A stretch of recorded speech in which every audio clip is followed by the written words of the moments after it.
Welcome to Women in Retail Talks, a podcast from Women in Retail Leadership Circle. Our mission is to foster leadership development for our membership community of women executives at leading retailers and brands. We've updated our podcast format to better serve the wants and needs of our community. Our refreshed podcast will feature in-depth interviews with female C-suite executives from enterprise retail organizations who've defined their own career success and made their way to the metaphorical corner office. The episodes will include stories of professional growth, leadership development, personal journeys, and more. Every other Wednesday, you'll get real advice and valuable lessons from these powerhouse women. We hope you enjoy our show, and we welcome your feedback.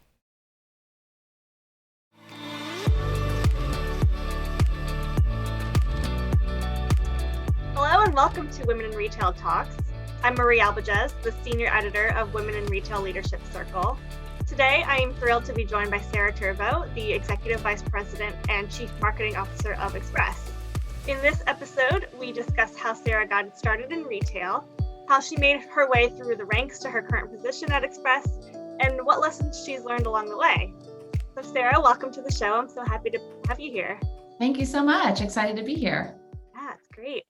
So can you just start by telling us what your responsibilities are at Express? I mean, you have this, executive level position. I'd love to know what your day-to-day looks like.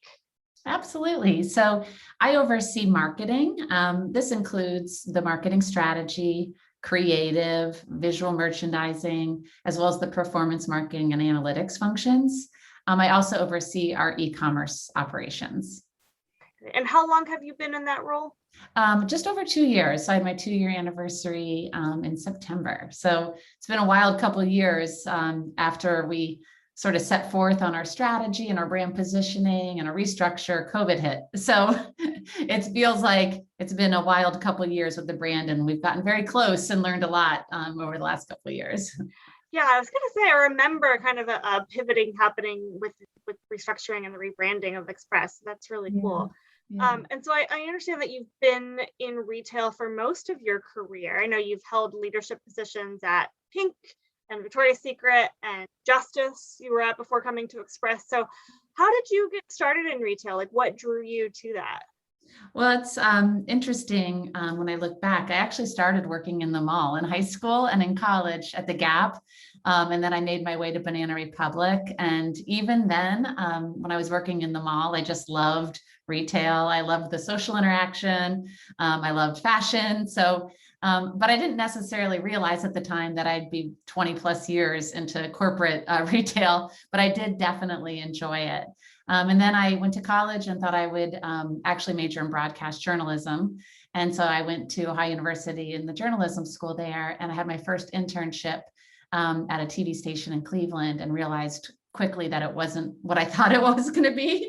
And there's a lot of, midnight news writing in small towns in the middle of nowhere, and you have to, really work hard and earn your way through the ranks. And I wanted to have a little more control over where I'd live and all of that good stuff. So I took a left turn and got into more of the marketing PR side of things. And then funny enough, my parents were like, come home and find a real job and get insurance and all of that. And I was offered an internship opportunity at Victoria's Secret. And I thought, well, I'll try it for 6 months and see what happens. And I ended up being at L Brands for 18 years. So I would say that maybe this was the only time I was right. My parents might have been wrong in telling me not to take the job and come home because, I certainly was lucky enough to make a career out of that first internship. So after that internship at the broadcasting station, you went and changed your major to marketing? Wow. I did. Okay. Yeah. And then, so instead of going home, you took that internship at Victoria's Secret? I did. So what was the job? What was the internship? I was somewhat of an assistant. I was, answering phones and supporting the director of PR at the time.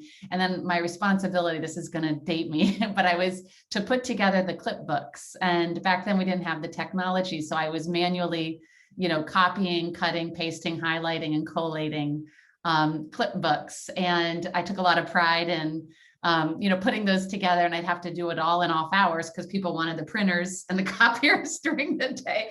And funny story on that, I actually, would distribute the books quarterly. There was one sentence that I would type in the memo, and I would make sure every word was perfect.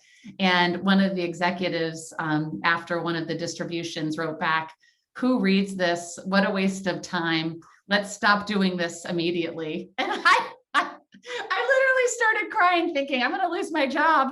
What am I going to do? My parents were right. I should have gone home. But I had done enough of other things that they felt like they could deploy my efforts onto other projects. I was kept around, thankfully. Gosh, I know. So was there a point, I mean, as you said, you were there for 18 years. Was there a point when you were like, okay, this is, I know I'm in the right place? Yeah, I would say, my career took many turns while I was there, which is what kept me there so long, honestly.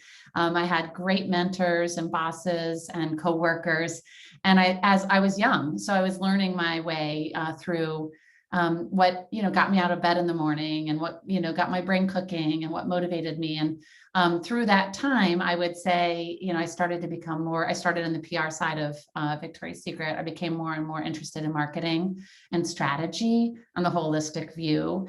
And I was lucky enough, through those twists and turns, to have people who were willing to take a chance on me and, give me that, like, okay, Sarah, I'll be here. Let's give it a whirl. So the biggest move I made was from PR into marketing for Pink. Pink was a brand new company. It was a little baby company. And my boss at the time, thought they wanted a somewhat non-traditional marketing approach to Pink.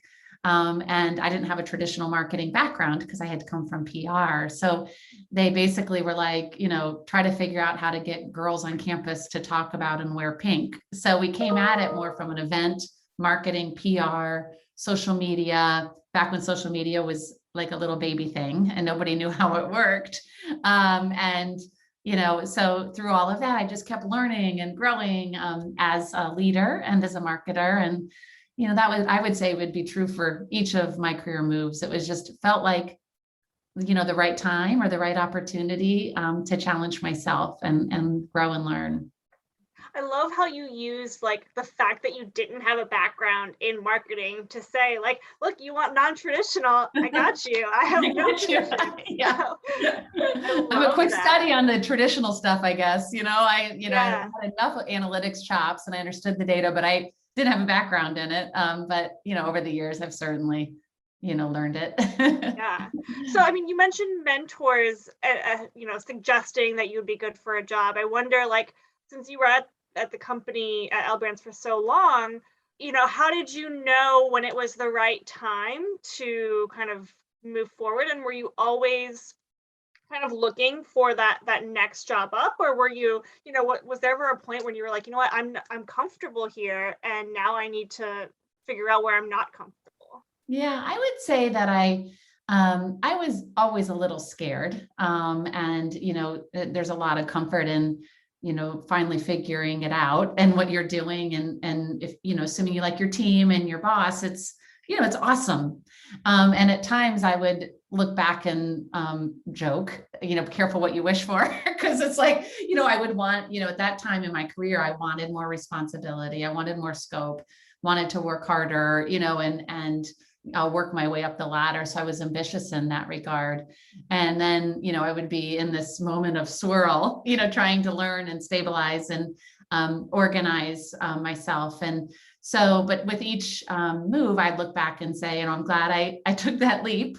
And then when I reached my last position with Victoria's Secret, it was the job I had thought I had always wanted. I had worked all the way up and done a lot of different things. And I learned pretty quickly in that role that although there were amazing people and lots of opportunity, it was a highly operational role. And I wasn't as close to the customer and the team and the strategy. So I took a sidestep to justice. And some people wondered, after all this, you're leaving, but at the time it was the right thing for me. I had 2 little kids, babies, and I didn't want to travel as much. And I wanted to, try something completely different. And at the time, Justice was looking to rebuild itself. It had gone through a major lawsuit. It was completely different than, the L Brands structure. And so, I'd say with each move, it was scary, but also exciting and no regrets, so in that way, I guess I'm lucky. Yeah, I fully relate to that. Like getting what you thought was your dream job and thinking like this is it, and then like being so disappointed in it's not what you thought it was going to be. You just didn't like what it turned out to be. So I get that. Yeah. So as you were transitioning to each of these roles, and maybe particularly going from Victoria's Secret to Justice, what did that transition look like? Like, what are some of the things that you looked for in the job, and what was appealing to you in each position? And when you started in those positions, like what are the things that you looked for when you were like, okay, I've got this new role, like how am I going to thrive? Yeah, absolutely. So I'd say for me, in making the decision, I would say that I learned just that I didn't want a heavy operational job. I didn't mind the operations, but I really wanted to, roll my sleeves and get engaged in strategy. And I loved the idea of building teams and, those sorts of things. So for me, I needed to make sure that the job that I was going to was applicable to how I wanted to spend my everyday life. And not just a title or, compensation or any of those things. And that was a priority. I also wanted to make sure that I had a boss that I could learn from, somebody who might have different skill sets, and somebody that would help me get to be a better leader and a better person and a better business leader. So that was important. And then I also at the time wanted to make sure that I could have a flexible enough schedule to be home and with my family as I needed to be. And it's something that I hadn't had to prioritize or prioritized, pre-family. So for me, those were, sort of the key things. Am I doing what I love every day? Am I going to be given the support and flexibility to do that? Am I going to learn?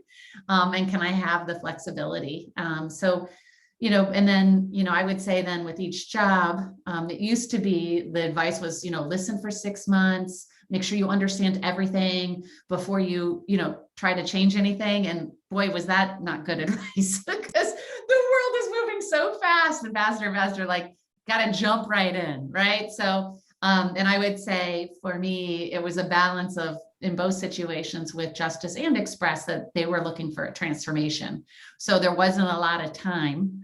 We had to move quickly to build a healthy brand and business. So, you want to learn and you want to listen and you want to spend time. And then you also just have to trust your experience and what you need to do to get where you need to go. And you need to, make calculated decisions and risks as you're trying to transform and build a brand. So I would say I did as much listening as I could and asked as many questions as I probably, could, and then it's time to go. And I would say also, I learned that I had to be patient with myself because you want to be there faster and you want to understand everything and you want to do good work. And it's hard, it's overwhelming when you're absorbing a different culture, different team, different, challenges within the business. So I was having a conversation with a friend who started a new job and I said, give yourself like 3 to 4 months, don't, provide your point of view. People want a fresh perspective and, but also like, don't be mad at yourself if you don't have it figured out or you don't say the right thing or you don't have all the answers because you couldn't possibly, in that fast of a time. So, it's a balance. It depends on the role and the challenge and, what the business is trying to accomplish. Yeah. I love what you said about like making sure you have a boss that you can learn from. Like just bringing that up in a job interview is so important to be able to say like, look, there are things that you need of me and you're asking of me, but like there are things that I am looking forward to in my personal and professional career as well. And like having a good boss that can teach me is really important. Absolutely. For me, that we all want to continue to grow and learn as people. And, otherwise it gets kind of boring, I guess, and, you certainly don't want to spend the majority of your days in a role that, you're bored with, life's too short for that, certainly. Mm-hmm. Exactly. So, I mean, you touched on this a little bit, but I would love to hear more of kind of your strategy for getting to know your new team at 2 years ago, new team at Express And, how did you set your priorities especially when you were asked to come in and help with this massive transformation? Yeah, I would say that, like I mentioned, I really did try to sit down and meet everyone and listen and learn about the challenges that they were facing, and any important considerations or recommendations that they might have. So I definitely did that due diligence. And I also, have learned over the years that everybody has a story, and that, it's so important to make sure that that people have come from a certain place or a certain point of view or a certain background, and try to find that common ground so you can communicate with them effectively, and just to assume positive intent. Because I think, sometimes it's easier to, put your back up, or, be nervous about sharing, and or assume people might have a motivation, or, whatever. And I think it's like, sit back and just assume positive intent and listen for those stories and those insights, and do the best you can to get to know people and support them. It's hard when you're trying to move fast, but do the best you can with all of that. With the pandemic coming in March, that was a whole different way of getting to know people. Yeah, well, I was going to ask, I Yeah. wonder with the pandemic if what you said about, knowing that everybody has a story, I wonder during the pandemic if that was even more true, and if you noticed or tried to lead in a different way to really bring that out in people. Yeah, it was like, I would have pre-pandemic, really spent more time socially, and with people and outside of work, coffees, whatever. But with the pandemic, it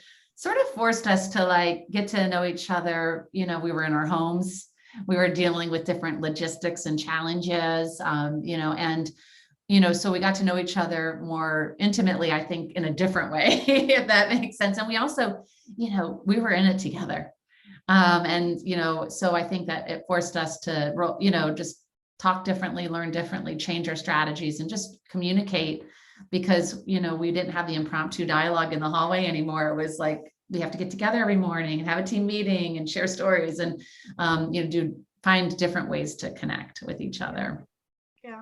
I'm curious if there's anything that you stopped doing as a leader during the pandemic, maybe like a bad habit, and something that maybe you like picked up or started doing. And it can be as anything as like, I started walking more, or I started, having one-on-one discussions, that sort of thing. Yeah, I would say, it's funny. I thought about it, and I was like, I think it's working smarter, not harder. You know what I mean? Because customer behavior was changing, how you communicate with your team was changing. And you kind of had to let go of all your old habits and thoughts, and, not sweat the small stuff, and just really, really rethink everything, honestly. So for me, it was like, how do I think about things in a smarter way? And, also be respectful that, everybody's going through a lot right now. So, let's talk about time boundaries and when we want to be together as a team and all of that. So that was interesting. So I'd say I'd stopped sweating the small stuff a little bit and really took a step back. And as it relates to starting things, I would say one bad habit was that I started with my laptop and my phone and my iPad. And I'm like, sometimes trying to do too many things concurrently with technology and communication. And when I'm in a room with somebody, I connect more and I listen more, because it's very rude to be on your phone while somebody's talking to you in person. But when you're on laptop, it's a little easier to get distracted and had too many things going on. But so I'm trying to really focus myself when I'm home and on, WebExes or whatnot. But as it relates to starting, I definitely started getting more exercise in the mornings and fresh air, and to clear my head, because I was going to be sitting in a chair all day in my house. So I needed to, for my mental sanity, get out and get some fresh air and exercise in the morning. So. Yeah, I love that. We just had a webinar with Thrive, and the presenter was saying that he recreated his commute. So he would because during his regular commute, when they were going to the US, he had a chance to kind of prepare for the day on that commute. And when the pandemic hit, that was just gone. And so now he's saying that he he recreated his commute, and then he took a walk around his neighborhood and prepared for his day after he had done, breakfast and walk the dog and that sort of thing. So I love I think, that. yeah, everyone is kind of finding their own ways of doing that. So I love that. Yeah, absolutely. And speaking of which, I wonder if you could just share, I think people love this, how you kind of structure or organize your day to maximize efficiencies, if you have a kind of a fail-proof method for waking up and drinking your coffee and that sort of thing. Yeah, it's so funny. I definitely have my coffee ready, and I add collagen powder every morning because I'm getting older. And my friend told me it helps. I don't know, the jury's still out, but I get all that laid out in the morning, and I definitely get up early and I have my coffee and sort of just get my mind right for the day. I look at my calendar, I read emails, texts, articles, whatever, pops up. And then I, make time for exercise, even if it's 20 or 30 minutes, other days I try to make it a little longer, but I definitely work, I would say more like Sunday, Monday on my calendar for the week. I prioritize my time. I like to cram everything together and make more space at the beginning of the day or end of the day. Some people like, what a longer lunch or some breaks to get up and walk around. So it depends on your personal preferences, but I do my absolute best to say, what do I need to accomplish this week? What is not important? What can I delegate? And really try to just be more efficient that way too, because you can get, every second of every day crammed if you don't go through the process of prioritizing and sort of cleansing and focusing. Yeah, I love that. Okay, so the last question I have for you is just simply, what are you looking forward to in 2022? It can be professional, personal, travel, whatever it is. Well, it's funny you asked that because I feel like 22 is going to be a year, hopefully, of travel. I love it so much, and I find so much inspiration and just getting out and about and seeing different landscapes and interacting with different people and all of that. So I definitely, on the personal side, want to make sure that I make time for that. And on the professional side, I would say, I'm very excited about the work we're doing at Express and as a team. And given the challenges of the pandemic, I'm excited to hopefully with all the vaccinations and everything, and, just sort of seeing our strategy, come to life, and, just how we engage with customers in new and innovative ways and all of that. I really do feel so grateful for the team and my boss and, everybody that I work with. So I kind of look forward to just continuing on, the simple things, the simple things. Yeah, it's all you can do. Yeah. I love it. Well, Sarah, thank you so much for speaking with me. It was such a pleasure to have you. Thank you so much. It was fun speaking with you today. Thanks for listening. For more information on this podcast, please check out our podcast channel page at womeninretail.com/podcasts, and you'll find show notes there as well. Women in Retail Talks is available on Apple, Google, Stitcher, and Spotify. Make sure you subscribe on our podcast channel page as well. If you enjoyed this episode, please take a few moments to rate and review this podcast. To learn more about women in retail and become a member of this amazing community, visit womeninretail.com. Thanks, and until next time, this has been Women in Retail Talks.